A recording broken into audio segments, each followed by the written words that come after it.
Another day, another example of me being right about Final Fantasy XIV. In other news, fork found in kitchen, the grass is green and the sky may be blue. It's Gamescom season, people, and you know what that means. Another round of interviews from Yoshi P, and we have one particularly juicy one here that I'm sure is going to grab a lot of people's attention, because Final Fantasy XIV might be getting less content, besides being an immaculate thumbnail farm with that, besides being immaculate clickbait. Let's actually dive into this interview and find out what Yoshi P is really talking about. Hello, everybody, I am Jmulls, and let's get into this.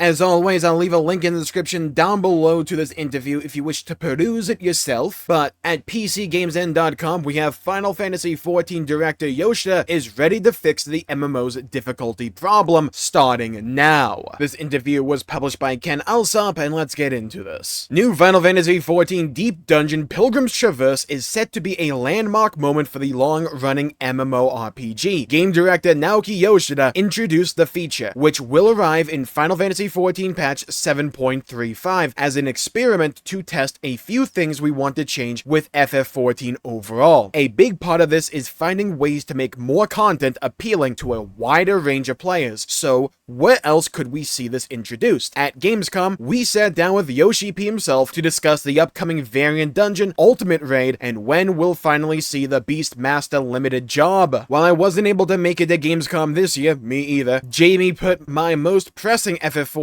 questions to Yoshida at the show. Skipping ahead a little bit, Yoshida is quick to note that the team is not currently planning to implement any kind of new variable difficulty into previous content, but says it's certainly a key consideration moving forward. The variable difficulty being the thing in Quantum mode for the final fight in Pilgrim's Traverse, the new deep dungeon in 7.35, where you will be able to scale up the difficulty of the encounter by utilizing various offerings that you accrue by doing the deep dungeon, up to a maximum of 40. Enhancing not only the boss's stats, but also giving the boss new mechanics. With patch 7.4, we are working on the next installment of the variant dungeon, Yoshida tells me via a Square Enix translator. With the changes that we are implementing in Pilgrim's Traverse, we will also be implementing similar changes based on feedback in the new variant dungeon. If you didn't catch Live Letter 88, the gist is the difficulty starts out gentle and ramps up with a top-end battle that you're able to modularly tweak the challenge of by using offerings to gradually increase the enemy stats and mechanical complexity. This is something that I talked about right when they announced Quantum, that it really does feel like an idea they want to carry into the future, that they want to implement in other pieces of content, and with Variant Dungeon coming right up in 7.4, it seemed like a natural progression to take that idea that you start out with in 7.35 for the Deep Dungeon and iterate on that idea in principle again with the Variant Dungeon, maybe test out a different way to go about doing that kind of content and see how people are receptive to it. That's kind of the general vibe this entire interview gives off. They really like the idea or are interested in the idea of variable difficulty like Quantum and want to double down on this idea going forward and make it essentially a mainstay of FF14. Maybe not in every piece of content, but this is the direction change. But let's get into Forked Tower. Patch 7.5 will bring the second installment of the Forked Tower raid, which has proven rather notorious. The first part is mechanically involved and requires a large player count. When the second Forked Tower raid arrives, Yoshida says a similar system to Pilgrim's Traverse could be a possibility, and adds, "We are working on providing several difficulties of that content for players to enjoy. Moving forward, for content that we produce in Final Fantasy XIV, it could be that we incorporate a scheme where there is a variable difficulty, or it could be that we prepare a selection of difficulties in advance, and the players can choose which difficulty they want to challenge." That goes into the idea of what I was just saying, where they could try different ideas of modular difficulty, where you either have something like Quantum, where the difficulty changes are probably more granular, or an iteration of what FF14 kind of already does, but just leaning more in that direction and possibly providing even more difficulty options. I don't think that necessarily solves all the issues FF14 has right now, but if it's handled well, and if they get the balance correct, and if they get the reward structure correct, I think it could be a genuine good addition to FF14. Prepare yourselves, everybody. This is where the line that you're going to see everywhere comes from. This is the general direction that we've set for Final Fantasy XIV moving forward, Yoshida confirms. And because of this new direction, it could be that the overall amount of content that we implement in the game goes down. But we're not going to stop there and have a giant think piece about it. We're going to continue to get the context. But in doing so, we hope that many more players will be able to enjoy the content that we implement. I think what Yoshi P is trying to convey here is that the idea of modular difficulty or more granular difficulty options is going to be more intensive dev work wise, right? Like, that's going to require more resources than just making one difficulty mode or two difficulty modes. And there's a potentiality that because they're going to have to dedicate more resources to content that has that modular difficulty, perhaps the overall amount of content ends up going down as a direct result. But where I would hazard caution before going on a giant tirade, because I will say this is a wild thing to say in the current climate of FF14. Absolutely wild thing to say. I will say we need to see the actual execution of future patches to see what he's talking about. Because what does he consider content, and to what degree would that content go down, right? It could be a technicality, whereas right now you have, like, say, just as an example, I'm not saying this is what's going to happen or not, just as an example, we currently have like a normal and a savage tier. Well, maybe instead of doing something like that, or like Delubrum Regine, instead of normal and savage, maybe it's just one thing, but within that content you can select the difficulty option. So on a technicality, before you had two versions of the content, whereas now it's kind of just the one, but you like modify it within that content. It kind of sounds stupid, don't get me wrong, but like he could just be referring to something akin to that, instead of saying, okay guys, you're getting a variant dungeon, but you're no longer getting Beastmaster. I don't think he means it like that, but we have to wait and see.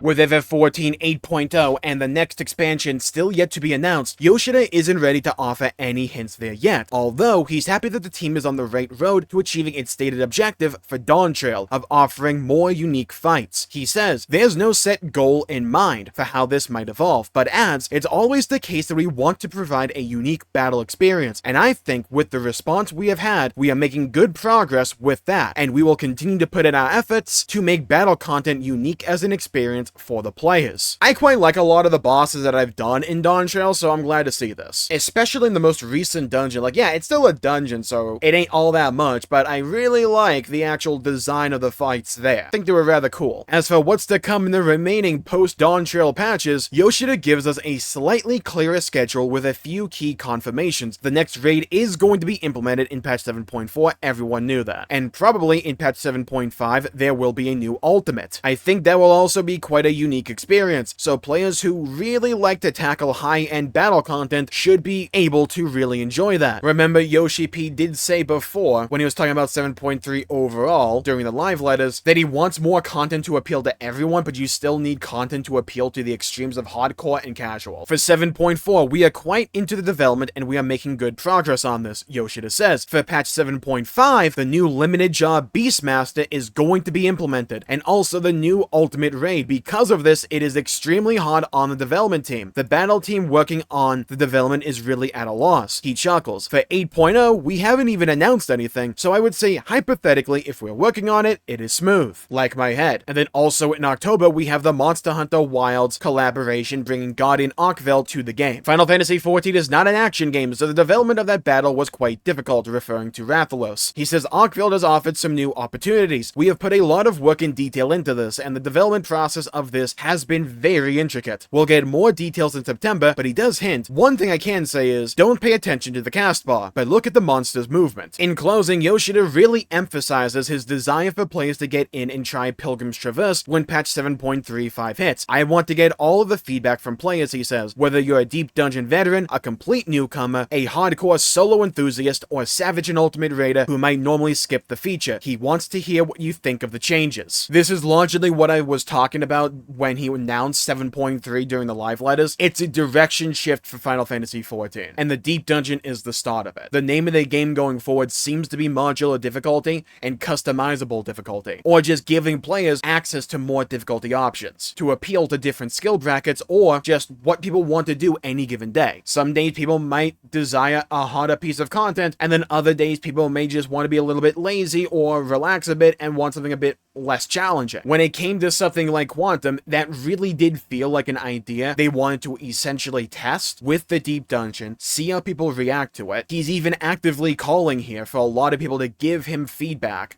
and to give the development team feedback on the new Deep Dungeon and the changes therein, because they understand Final Fantasy XIV needs to change. The question will be, does it change enough, or does it change in the wrong direction?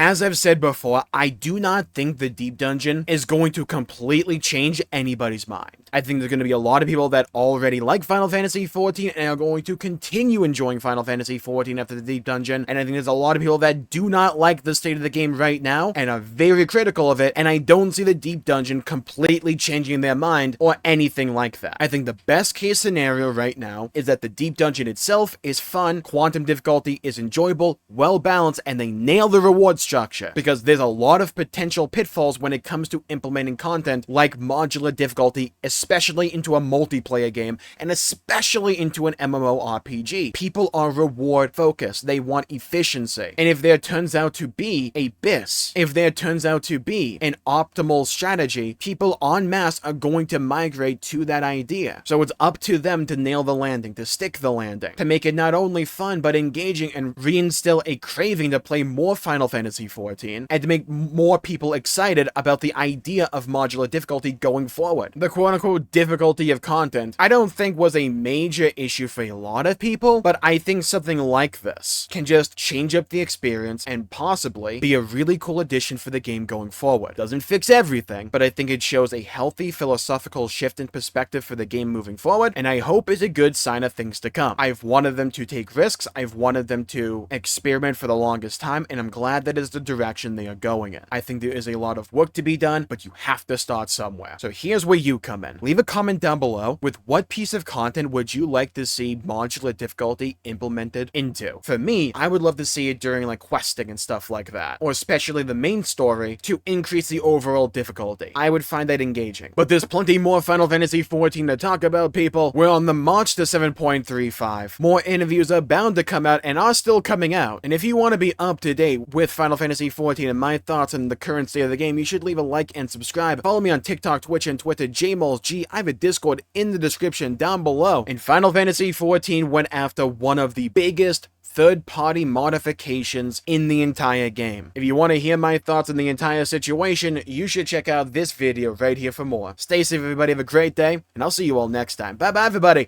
Until we meet again!